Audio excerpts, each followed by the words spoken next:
Thank you all for joining us tonight and being patient. My name is Deb Peterman. I'm with the Center for Disability Empowerment.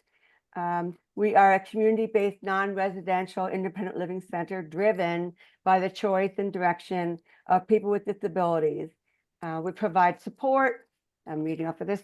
We provide support with and resources for people with disabilities to be participants and contributors as they learn, live, worship, work, and play alongside people who don't have disabilities. There are 12 independent living centers in Ohio. We operate independently, but we are mandated, federally mandated to provide 5 core services. So one of it is information referral. So let's say you want to find something or you want to get help with something, if we don't know, we can find out and let you know. We do offer independent living skills and community connections. So if someone wants to learn how to create a podcast, well, we'll find someone that knows how to create a podcast and maybe they'll mentor a person. I actually have done that before. We have an Empower Youth group, and Maddie is our youth coordinator, and she can wave her hand if she's still on showing. But this reaches the youth from ages 14 to 24. We have a lot of young adults, and Maddie is new in this position, and she's going to be an amazing leader over the youth that have been attending. So there is an Empowered Youth group, and we also just finished the Youth Ohio Leadership Forum, and that will be again available next year spring for high school students with disabilities. We have an employment specialist who does the unusual thing to say, what do you want to do? Where do you want to work? And we work from there, and not to have all these hoops for you to go through, but every employment opportunity goes in steps, and she's very good at helping people with that process. We also have a community healthcare advocate. She's based out of Cleveland, but she works for us, and we're very blessed to have that. And we offer help in housing, locating accessible housing, which is quite the deal these days with the market being so expensive as it is. But we offer more than just 5 core services. I am a transition coordinator, and I am working with the DODD grant called the Ohio Family Ohio Family Network. And the grant is, the goals are to help families connect with each other, connect with their immediate community and the community at large. And since we are an independent living center, we're all about opening those doors for inclusion in our community. So tonight we have a special outreach, and you signed up to learn more about Ignite.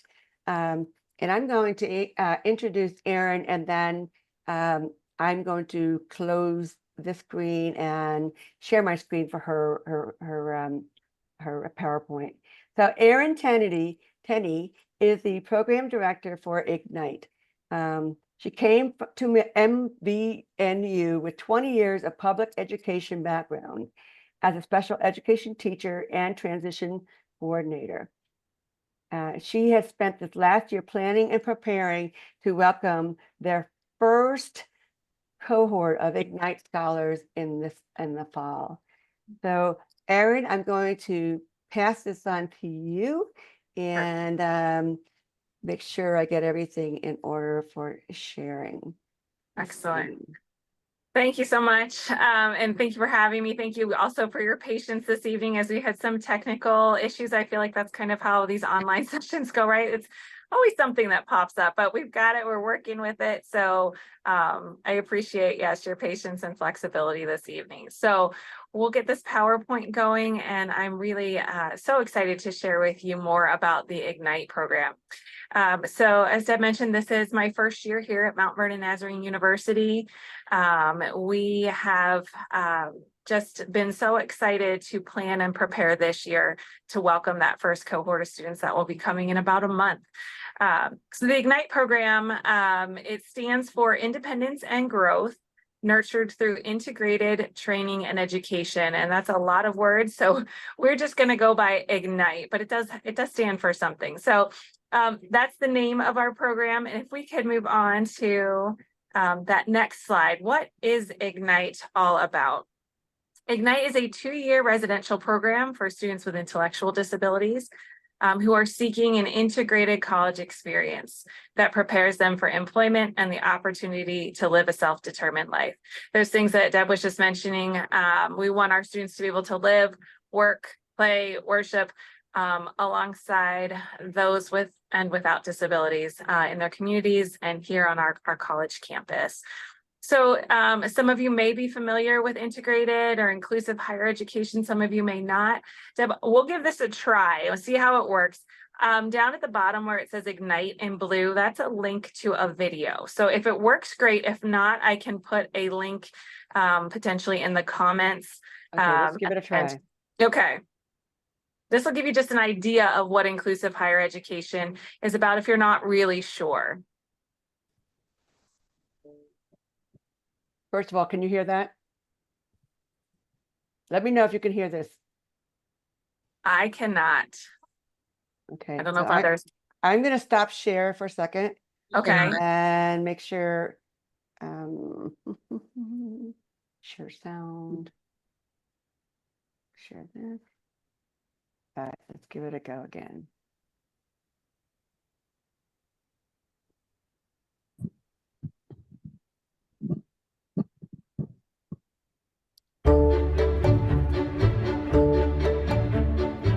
Hi everyone, I'm a student here at Georgia Tech. We are asking students. What was that, Erin? I can hear it. The sound is coming through perfectly, but I'm not seeing the video. I'm still seeing the PowerPoint. So we may need to. Did it maybe open up in a different window? I'm thinking the same thing. We need you on staff here. All right, I will try to open up in a different window.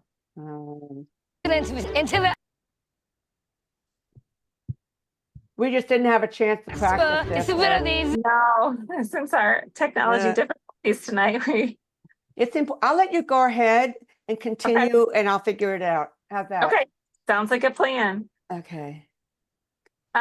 So some benefits of attending an inclusive post-secondary higher education program like this is that students earn higher wages after leaving a program. So there was a study done in 2019 that showed that students who have participated in a post-secondary program were earning approximately $400 more per month as a graduate or a completer of a program like this, and required less in Social Security benefits. Our program provides meaningful work experiences for our students. So students have the opportunity to participate in some internships, and I'll talk more about that. As we go through our slides here, I'll get into more about our internships, but we really feel that those will prepare our students for work after they leave here. The next benefit that we like to talk about is continued employment after college. So students who don't attend a program like Ignite often have about a 20% employment rate after high school. But students who attend a program, a post-secondary program, their employment rates are more aligned with like a 70% employment rate, which is quite a significant increase for folks with disabilities. And then the opportunity to live in an integrated setting. We love this for our students. Students will live in dorms during their first year with all our other freshman students here. And then in our second year, students will live in our apartments. And so we're so excited that students get to live alongside our traditional undergraduate students. So some of those are kind of big benefits for our students. So why choose a program like Ignite, and specifically in our case, Ignite? We feel that it offers a unique opportunity for students with disabilities and specifically intellectual disabilities to pursue higher education in a supportive, integrated Christian environment. We are a faith-based organization, and that is built into our program. So some of our our key components are career development, our campus engagement, and our academic involvement. And I'll talk a little bit more about each one of those pillars of our program here. So if you're able to go on to the next slide, that'd be great. Perfect. So we use a person-centered planning model to identify students' career goals. We want to know what they're interested in, what do they want to do, what kinds of things really ignite a fire in them, what are they passionate about, where do they see themselves working, where do they see themselves living, what kinds of things do they want to do for fun. So we use a person-centered planning model for those career goals, but also kind of just their independent living and life goals for when they leave the Ignite program. After going through that person-centered planning process, we will spend some time allowing students to have the opportunity to job shadow on our campus. So there are a variety of opportunities here on a college campus to try different things. And so we'll all as a group go to those different opportunities. We'll check them out. Students will then get to pick their top two interests and spend a little bit more time in both of those areas, and then they'll interview for an internship, an on-campus internship, which will take place in semester 2. They'll do 6 hours a week for 60 hours total for the semester of an on-campus internship in an area that they are interested in. Our goal then is in semesters 3 and 4 that students will participate in off-campus internships. This is where we really want to align students' goals, their career interests and goals with those internship opportunities. We do have some transportation available. We have a downtown campus, so we have a shuttle that goes downtown. So our goal is that students would take that shuttle to some downtown opportunities for those off-campus internships during semesters 3 and 4. In the area of campus engagement, being a college campus, we have a variety of clubs and activities available. Some things like dance club. One that has been pretty popular on tours has been Nerf Club. So just a variety of things, something for everyone. All of those clubs and activities that are available to all of our traditional undergraduate students are absolutely available to our students in the Ignite program. We want students involved in campus in the areas that they really want to get more involved.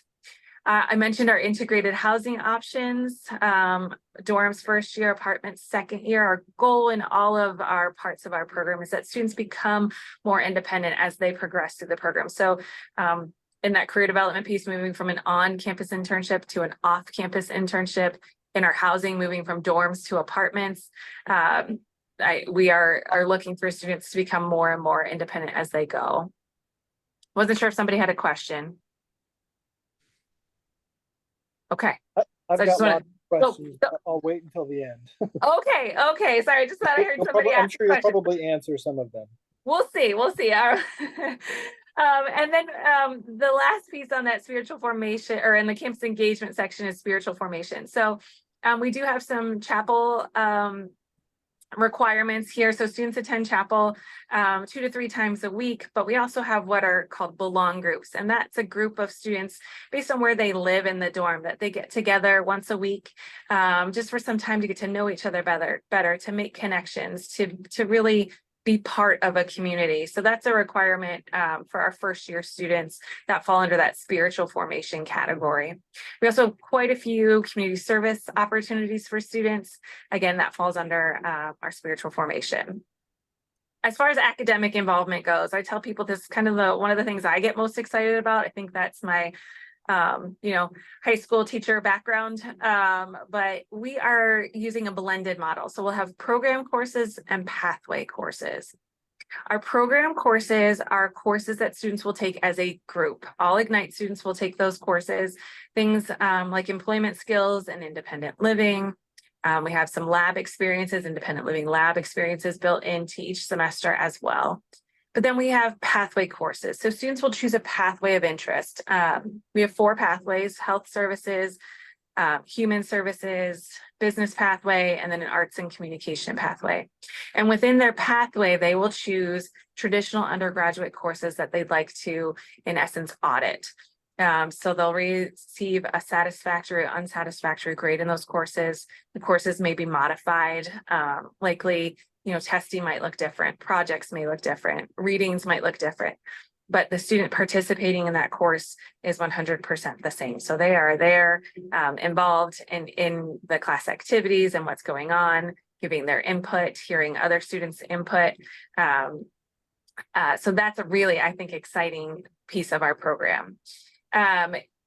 When a student finishes, they receive a certificate in applied studies. That's an NVNU issued certificate. We think it's pretty special and pretty great. Our concern, though, is at least initially, employers may not know what that certificate means. So we really find it beneficial that our students would leave with an industry recognized credential. So whatever their area of interest is, this will be highly specialized for each student. They're going to have different credentials when they leave here, but they receive that credential and can take it to an employer in their area of interest, and that employer will recognize and know that certificate as something that's valuable for their workplace. We can move on to the next slide, and that talks about our available supports. So at this point, our program staff we're small but mighty. It's myself, I'm the program director. And then we have another full-time staff. She's the administrative assistant, but she's also our internship supervisor.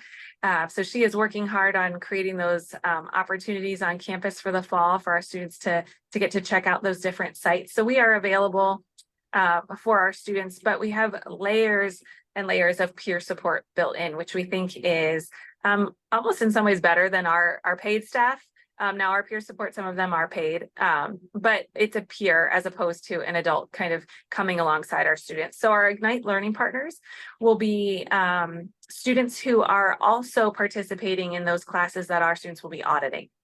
So they're already a member of the class, but they're going to come alongside our students in class. Maybe I'm calling it to be like a guide on the side.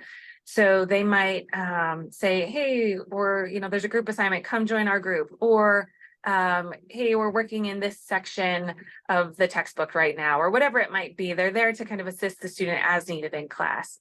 But then they're going to spend some time outside of class working with the students in the Ignite program.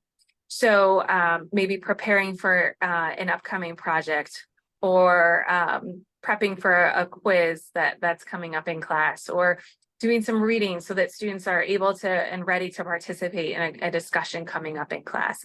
So our Ignite Learning Partners are there as members of the class, but then also spending that time outside of class with our students. We'll have internship mentors. They will serve as job coaches for our students who are in their internships. And then our housing mentors, they will live in the same housing as our students, not necessarily. So in our dorms, they'll live in the same dorm, but not the same room. So they'll be there to be an extra level of support on top of our resident directors, who are the adults who live there, on top of our RAs, our students who are part of our housing team, but also we have spiritual mentors, SMs here, we call them. On top of all of that support, we also offer a level of support for our students. So maybe some troubleshooting types of things. So maybe the laundry is causing some difficulty. And so our housing mentor might come alongside our student and help with that laundry machine and those kinds of things. If a student is having some difficulty maybe getting to class on time, things like that, our housing mentors help set alarms. They're also going to help with making sure, rooms are kept clean. And we also have goals for each of our students that they're going to set at the beginning of the semester. Our housing mentors will help and be the kind of that check-in person. How are you doing with your goals for the semester? So it's kind of that role of our housing mentors. We also have a Center for Student Success here on campus that's available to any student. That's for things like accommodation. So if a student needs a test read out loud to them, that goes through the Center for Student Success and Accessibility Services. Modifications though to courses and requirements will come through the Ignite program. So a little bit of a difference there, but that center is there. They also offer tutoring, one-on-one group services for tutoring. Those things will be available absolutely to our students in the Ignite program. kind of this point I want to make here that any resource that is available to our traditional undergraduate students is also available to our students in the Ignite program. So moving on to that next slide, this is always a big question when I present to folks is the cost. So what is the cost for the program? Our cost is the same as our full-time traditional undergraduate tuition.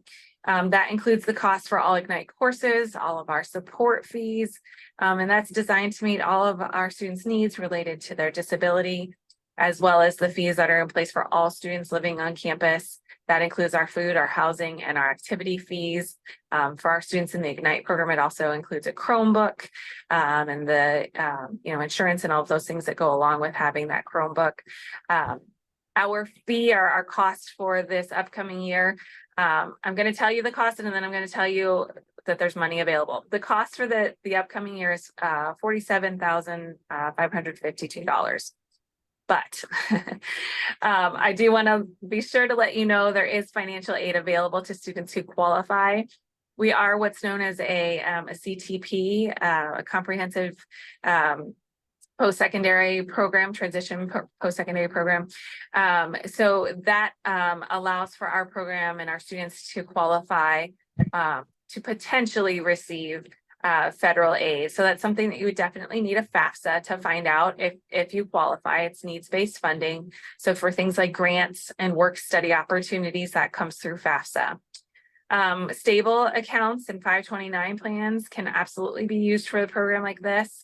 And then our Vice President for Academic Affairs has made it her personal mission to raise scholarship funds for our first cohort of students. So if you're hearing this and you're like, oh my gosh, I'm so interested, we are still accepting applications for the fall. It would be a pretty quick turnaround, but we can absolutely do it. And there are still scholarships available for this first cohort of students. So we'd love to talk to students who are interested more about that program and families as well. Our next slide is how do you learn more about the program? We would love to have students and families come visit, but not just students and families. We've had educators come. I've spoken to DD boards about the program. I've just done community events to get our name out there. So we'd love to have people come visit, see our campus, learn more about our program. We have been, the university has graciously given us a beautiful office space, a study area. Our independent living lab is just coming together. Actually, just today we had our dishwasher installed. So we've got some great things we'd love to show off. So if you're interested in scheduling a visit, the website is there, mbnu.edu/visit. You could do a one-on-one visit. We found a lot of families were interested in that one-on-one visit. We did a tour with admissions, and then I met individually with families to talk more about Ignite specific type things. But also we have coming up in the fall, MBNU Monday events, and same website to register that I believe is live now to register if you're interested. The first date is coming up in October, and then those happen pretty much monthly with the exception of December. And that is an opportunity to go to chapel, to take a tour, to have lunch on campus, and also to meet with Ignite program staff. So a little bit more of a group activity. That's one of those events that's available to any student who is interested in Mount Vernon. So that's not an Ignite specific event, but an event for all students interested in MBNU. And then I will also throw out, I am happy to come to schools. I'm happy to come meet with organizations if that's something that's of interest to anyone here. I have come to transition fairs and community events, so happy to do that as well. I do want to point out we have an online session similar to what we're doing here, but if you're like, oh my goodness, I think that, I know someone who'd be really interested in this. The date for that, our first online session, it'll be on our website.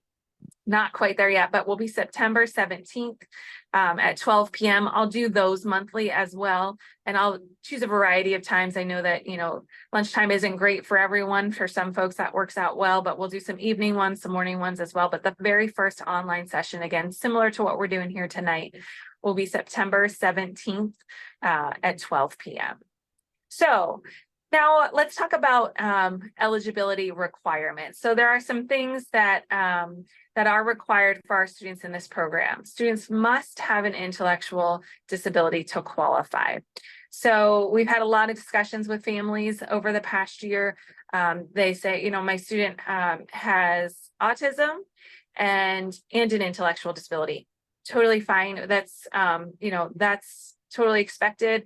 Those things having more than one disability, but we have to have that intellectual disability diagnosed. Now, we've also had some students and families who have sent me their testing, and I've looked over it, and that intellectual disability piece is not something that was initially diagnosed. But as I've looked through testing, it looks to me that a student may qualify, and that's not something I can do, but I've referred families back to if they're still in their high schools or just out of high school, to reach out to those maybe school psychologists who did the testing to ask, would I also qualify as a student with an intellectual disability?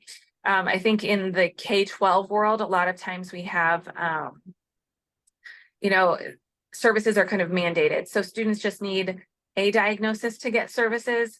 Our program is much more specific because of being that CTP, that comprehensive transition post-secondary program.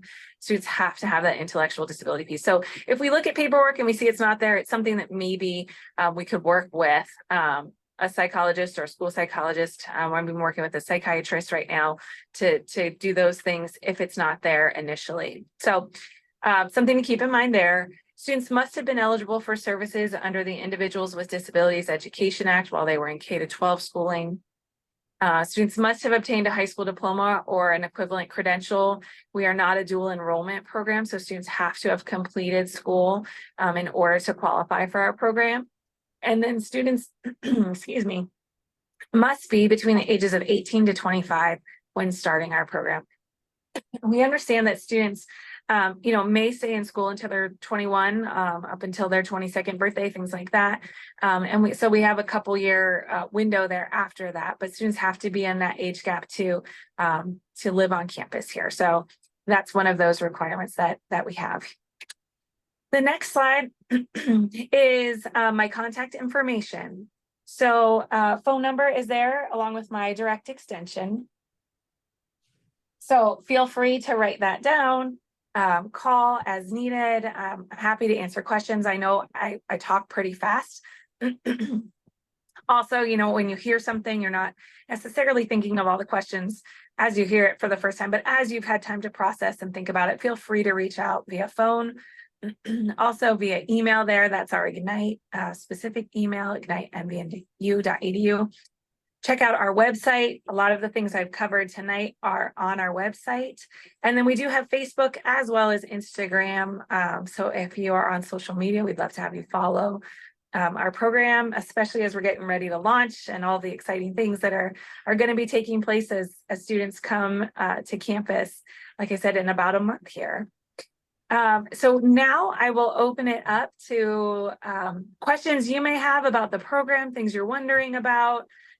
Things I didn't cover, or, I did, but you still have questions, feel free. I'm happy to answer any of those right now.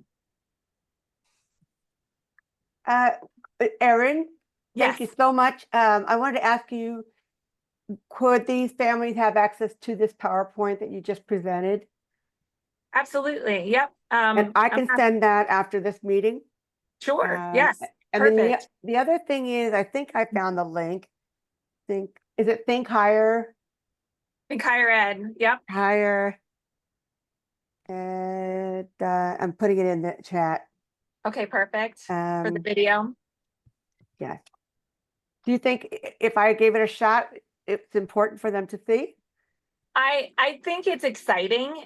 Since we don't have pictures or videos to show of our own program, I think it's neat to just see, like, what programs are doing and what this kind of looks like across the country. I didn't mention there are over 300 programs like this across the nation right now, which is exciting. There are more and more being added each year. There are 10, I believe, in Ohio.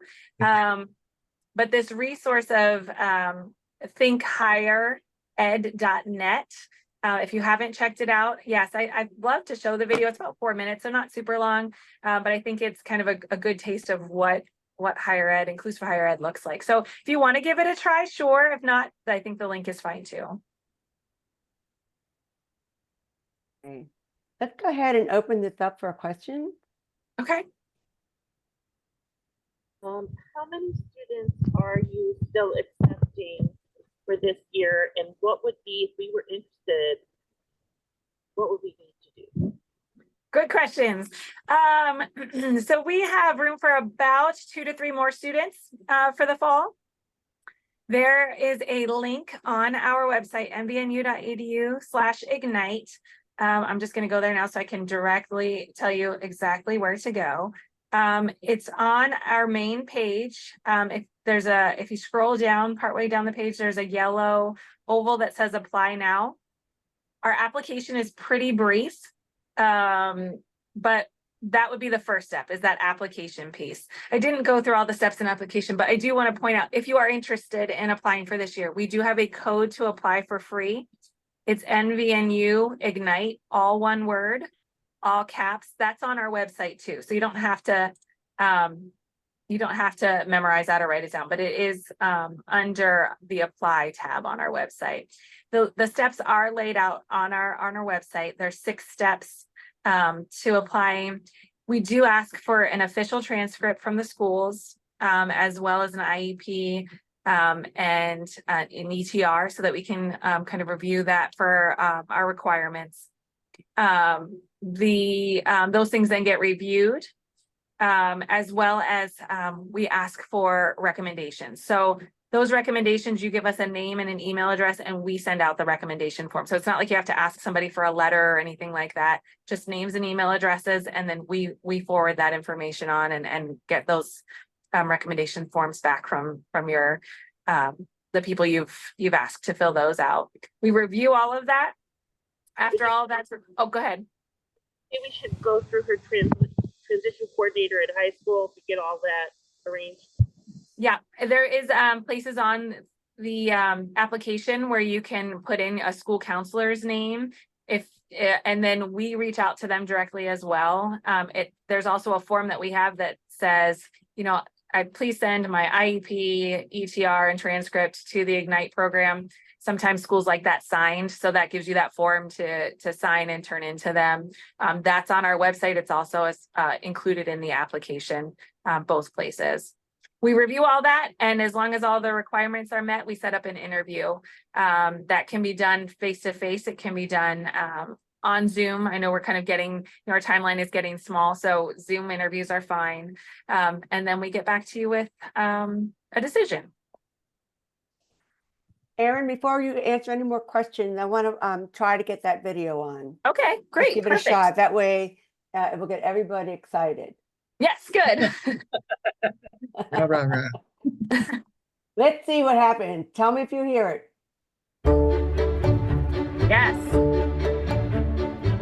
Hi everyone, I'm a student here at Georgia Tech. We are asking students with intellectual disabilities around the country what's fun about going to college. Is a chance to not be around your parents. The best thing about being in college is the food. Being in a dorm, getting to meet new people. You have a bed, you have a sink, you have a desk, you have a TV, and you have a refrigerator. You can also hang up posters anywhere. Great mocha latte, the best mocha latte I ever have. There are more than 420,000 school-age students with intellectual disability, but only 2% of them are likely to attend college after high school. I wanted to come to KU because of the classes, and I wanted to take choir. And also I took American Sign Language. The classes I'm taking right now are Business Law 1, Intermediate Algebra, and English Composition 2. It's cool to meet new people. It's fun to chat with the guys and the managers and the coaches.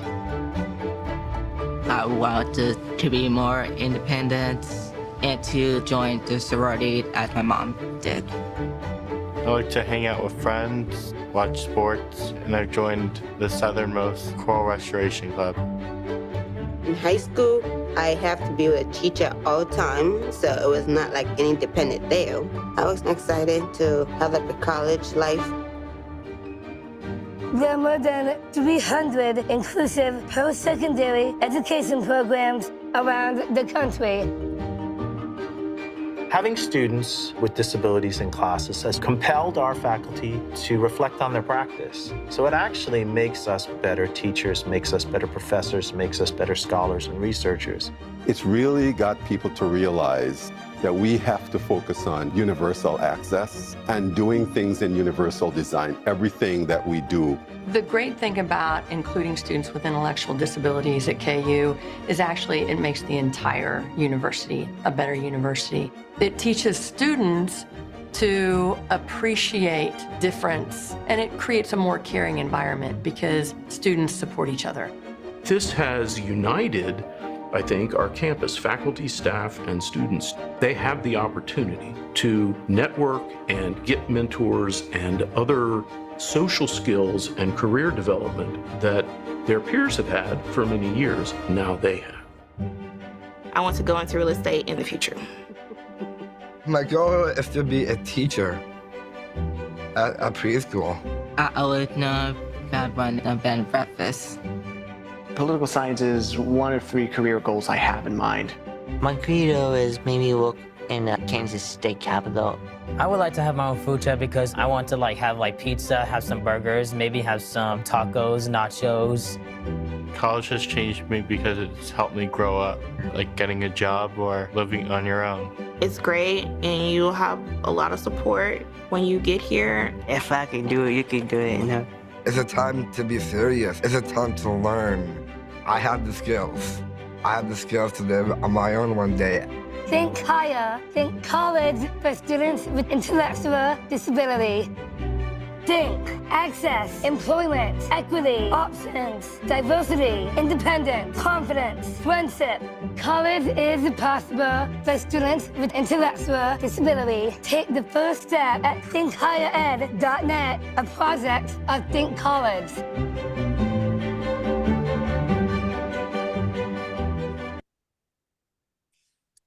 Wow, that was totally awesome. I know, I think it's great. So I love to see that. Yes. What did you All guys right. think after seeing that? It's wonderful. Yes. It's encouraging. Yeah. Good. I'm glad.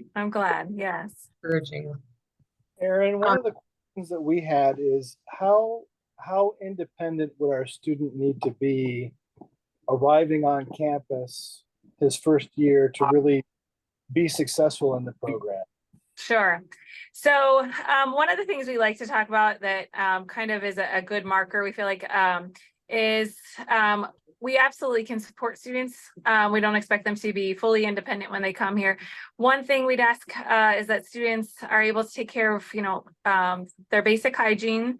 And the other piece is medication. Often that has been a conversation we've had over this past year, that students really need to be able to do that independently. So that's not that that's the only marker, but kind of that hygiene piece and that medication piece seems to be one of those kind of key pieces of independence. But we've got lots of supports built in for kind of those other pieces of like making sure, helping to get places on time and knowing where to go and those kinds of things we are absolutely here to help with. But we are looking for students to be kind of independent enough, which I know is rather vague. But those are kinds of pieces that we're looking for is those more of those kind of independent living skills as far as, hygiene and things like that go. Great, thanks. Do they need to be able to do things like read and write and do basic math and money? Good. Great questions. So those things are helpful, but we are much more interested and in our research of, putting our program together.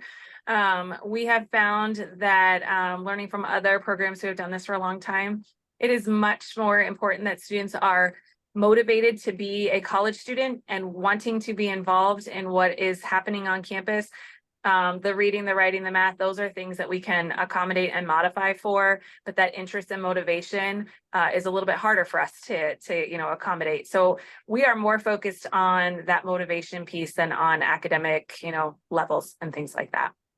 Great, thank you. Mm-hmm. I was curious how many of the students are special education majors?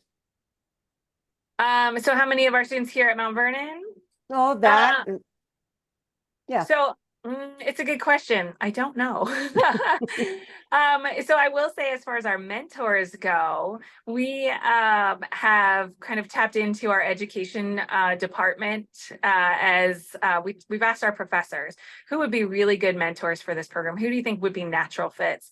So we started with our education department. We've also branched out. We have some students who are in the education major, but also we have some of our students are emergency management majors, and we have a graphic design major. We actually have a pre-vet major, as some of our, so it's neat to see, like, kind of, we had this idea that education majors would be really good fits for this, and they are totally, but there's other students who are just passionate about working with students with disabilities, working in this program that didn't kind of fit maybe that typical idea or picture we had in mind. So that's been an exciting piece for us to see. As far as how many of them of those we have here, I'm not quite sure.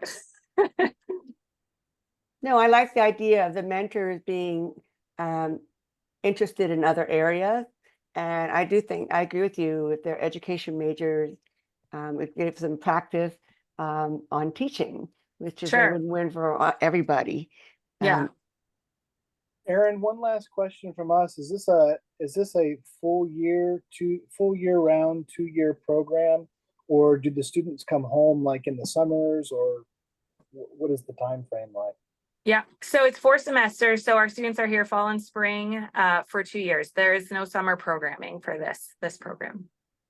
Okay, so it'd be fall and spring, and then they would come home, and then they go back again next fall and spring. Correct. Yep, okay. You've got it. I have a question about the health aspect. She has a visiting nurse that comes on Tuesdays and Thursdays to our phone, and that nurse has said that she would be willing. She's actually closer to campus than to our house. Oh, how about that? Tuesday, Thursday visits. Would that be something that would be approved? Absolutely. Yep. That is absolutely fine. So when someone comes to visit, and this is not the year they're going to start, are there like a list of things that a student can work on for that year so that they're prepared for college life? Great questions. So I think some of those independent skills, if we start giving our students a little bit more responsibility over a year's time frame, and seeing how they do with it. So having them make some phone calls, having them some of the things we've talked about is getting up on their own or with their own alarm, as opposed to parents coming in and waking them up. Having them maybe prepare some small meals or things like that. They're in a dorm, so they're not going to be making full meals or anything, but kind of thinking of those things. Helping with shopping, that's something they'll do here as part of their program.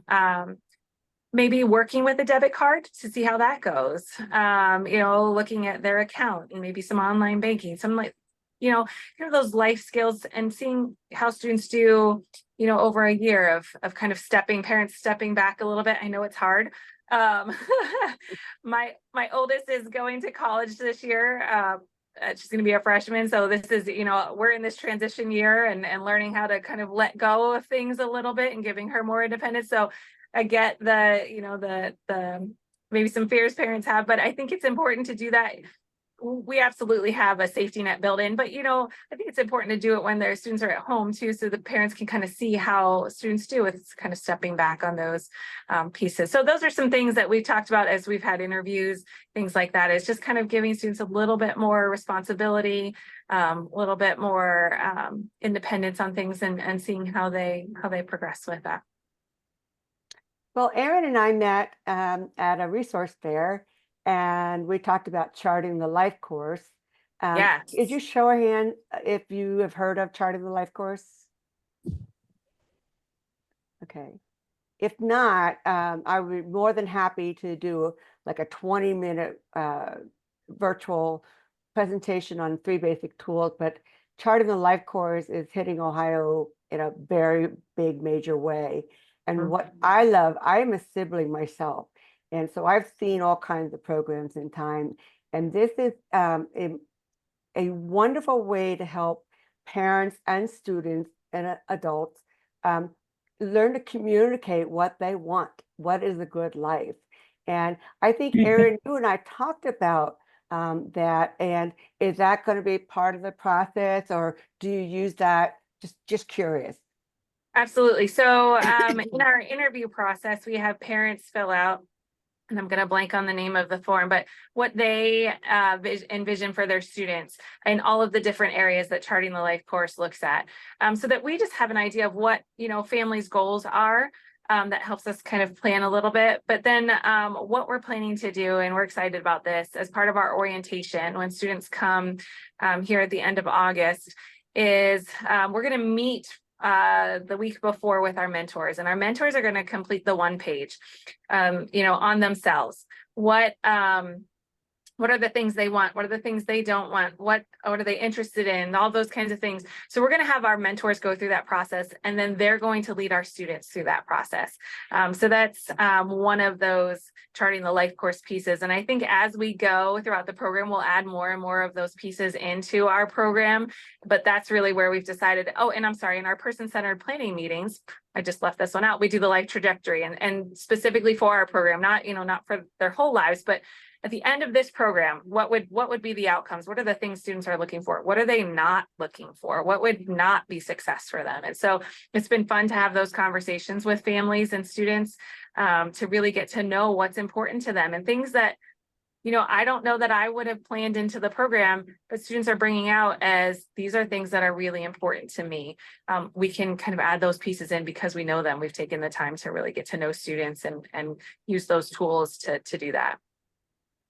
So I've gone ahead and put 3 of the basic tools in the chat, plus the life experience booklet, which I think you guys will love. It might print out 10, 12 pages, but it is a wonderful tool for things to consider on the life domains.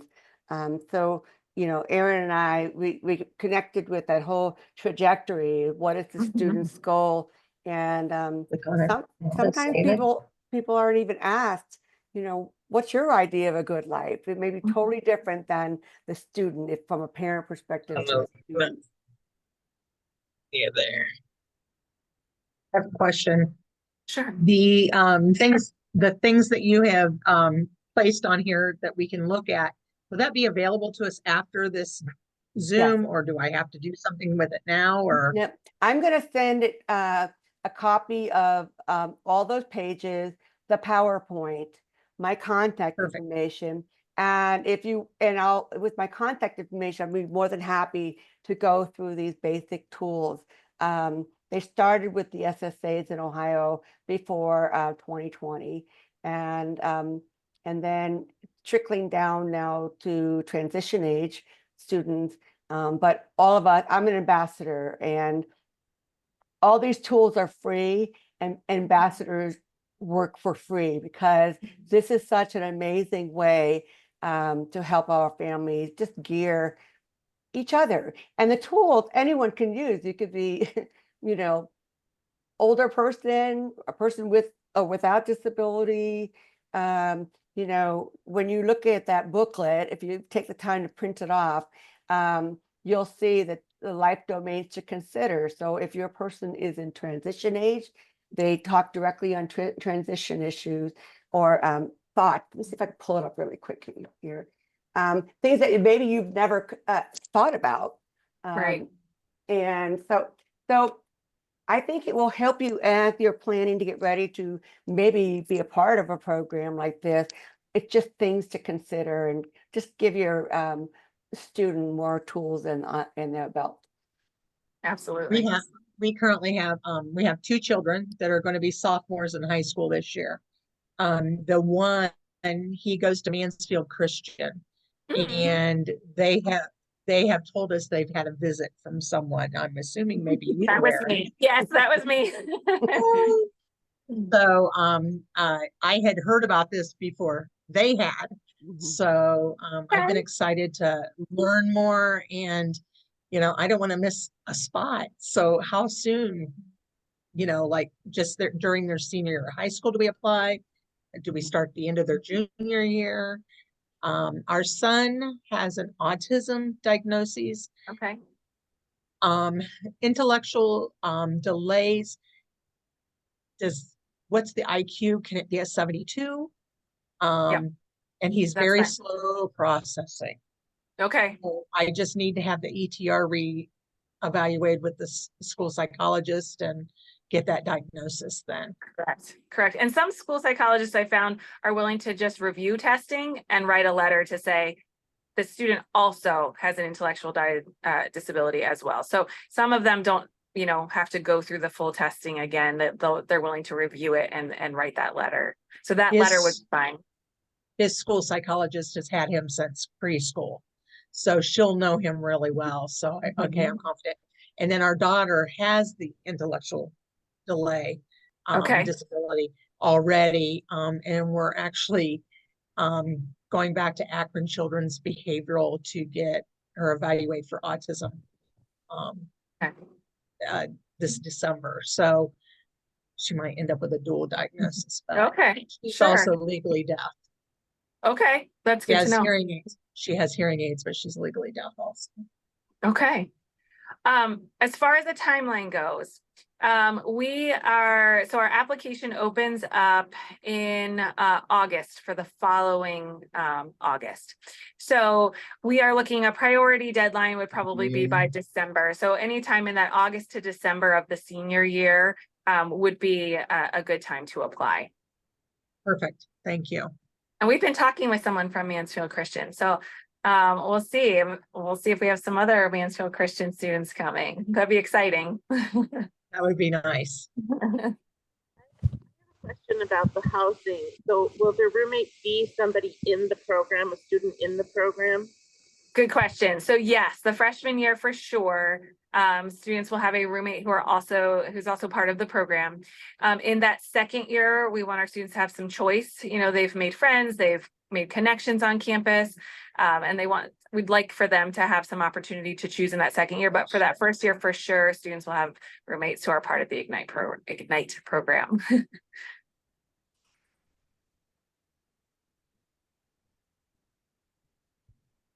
Anything else?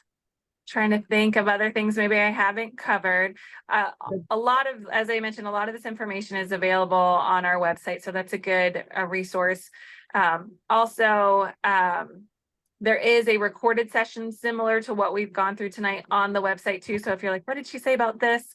That's there too. And I believe, Deb, you're recording as well. I don't know if that's going to be available to folks afterwards. She said it's going to be on YouTube and Facebook there. Yeah. Excellent. Very good. So yes, you can just so the question about numbers, like you kind of covered it, in the number of students, will it be scalable over the next couple of years? Like she said, we're 2 years out, and so what's a project? What are you thinking there for scalability? Sure. So we want to start small. That's our goal, is to start small and to do it really well. And then within 5 years, our goal is 12 to 15 students per cohort. But our goal for this first year is to keep it in the 4 to 8 range for this first year.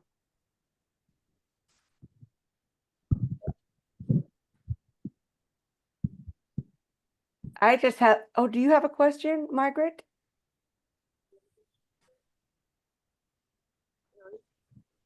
Just one, but I don't think it's important.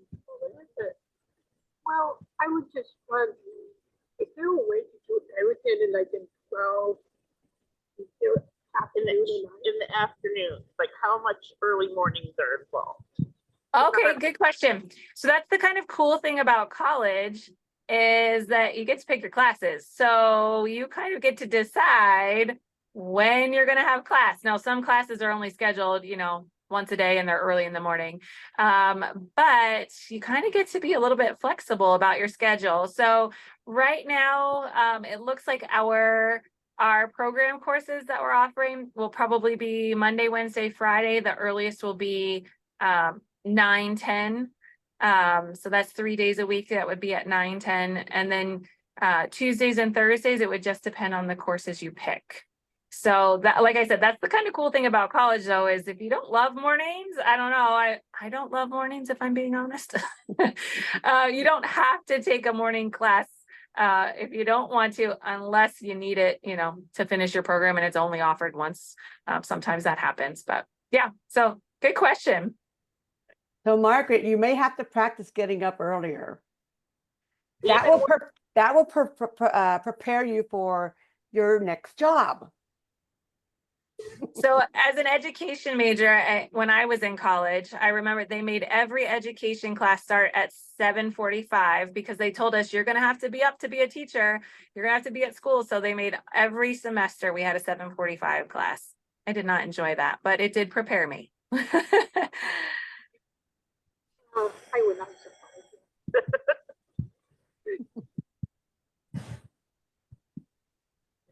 I have another question. Sure. This one's for Madison. How do we get information about your program? Yes, so we have a mailing list and I will throw my email down in the chat for everybody, and then Deb can also send it out with hers. And then I can add you. We send out emails pretty regularly and our group meets once a month. And it's rotating between local areas. Can you tell them what your plan is for the Yeah, year? it is. I am new in my position, so I am trying all sorts of fun things. This month we're focusing really on social circles, how to make friends, how to go to free events, things that are happening in the area, and talking about the people that are important to you, whether that be family, friends, doctors, coaches, bosses.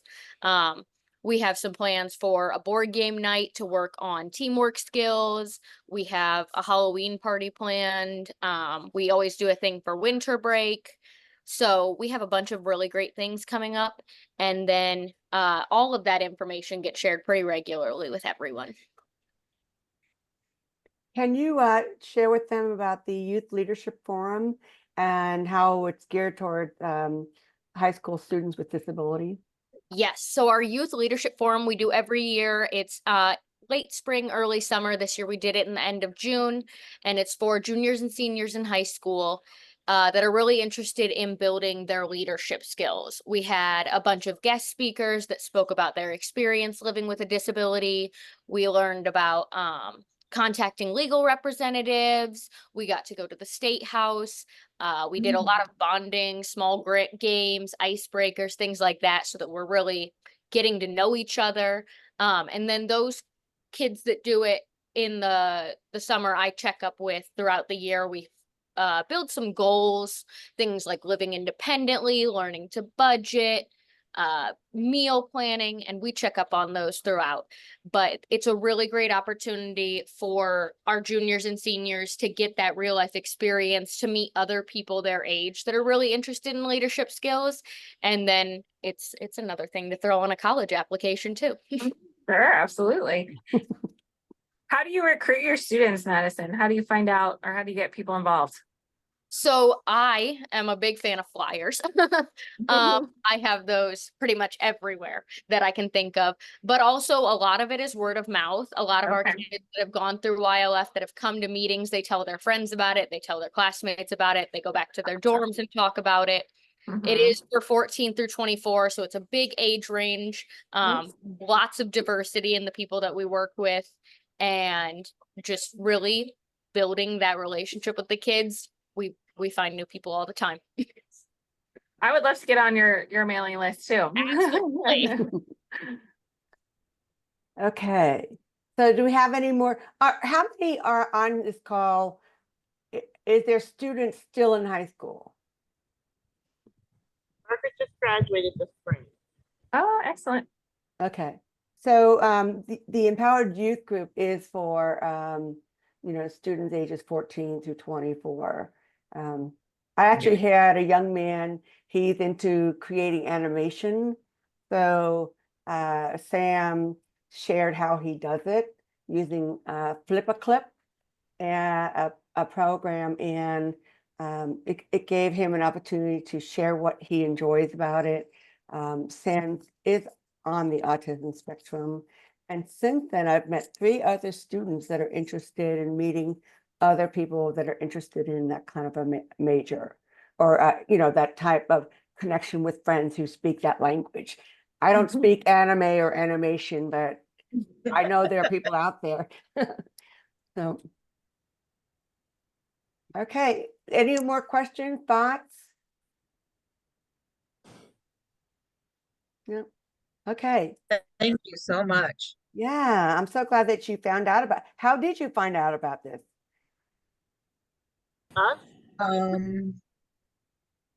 I can't hear you, Laura. There's something on Facebook. That's where I found out about it. Okay. Good. How about you, Rochelle? I'm always searching for things. And my children are part of a group, Ashland Special Needs Ministry. Oh, I know them. Okay, Christina Tivan. Yep. Yeah. And so I told her, and she said, "Oh yeah." So you know, I network a lot. I just, if something catches my eye, I look into it. So excellent. And you're a half hour from me. Yeah, You know, not far. I'm just in Loudonville, so you know. Oh, I mean, wow. Okay, great. So it's wonderful. It just, it warms my heart because it's going to be close and it's going to be something I can. Yeah. Helicopter. Yes. Well, you'll still do that, I'm sure. hard habit to break for parents. Absolutely. The great opportunity. Erin, I thank you so much for taking the time to prepare for tonight. And I want to thank all the family members and students that were on this call. You know, hopefully you're feeling encouraged, maybe hopeful of a new adventure towards a good life. And you know, I will go ahead and send you all the stuff. I'll put it in a big email. I may not have the edited version of this for about a week, but it'll come in a separate email. And if you would like the Center for Disability Empowerment to show you how to use those Charting Life tools, I'd be more than happy to help you. And I know I talked with Mrs. Stutz about it, and she was super stoked about a new way to promote communication. And I'm so glad that Erin, you know how to do it. So we're very, very happy about that.